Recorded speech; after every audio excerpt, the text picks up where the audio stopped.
छोट पिलाटी को आज्ञा बुझे हम हेल्ले मो टफी की नुह देखुना मेडिसिन खाइब बोलिकिना सुंगिकी जाणी दूसरी जे यहाँ है मेडिसिन आ दूरे दूरे पड़े जाऊँ मुझे बहुत कष्ट मेडिसिन खोईदेली आउ काली रात गोटे रुटी बोलता तो दीपट रुटी को मुझे पांपड़ करदे आ कौन पाइना फिंगिबी कहना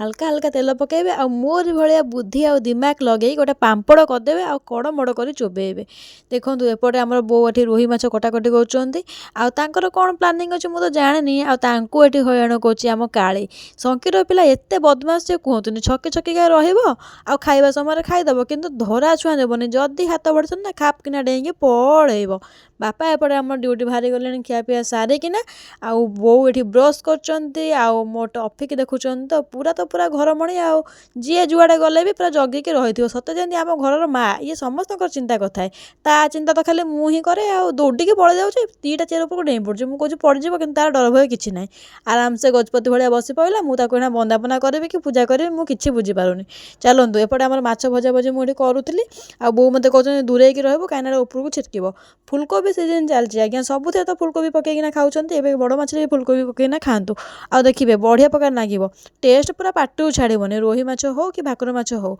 सबुथ फुलकोबी पकईकिना आराम से करें। आ एतिक बेले आम घर पाखे थी सान घरे गोटे साप पशि पाटी पूरा जोर शुणागला समस्ते खाली धाई दपड़ा घर को चलिए आ मुझे पलि आसती देखापी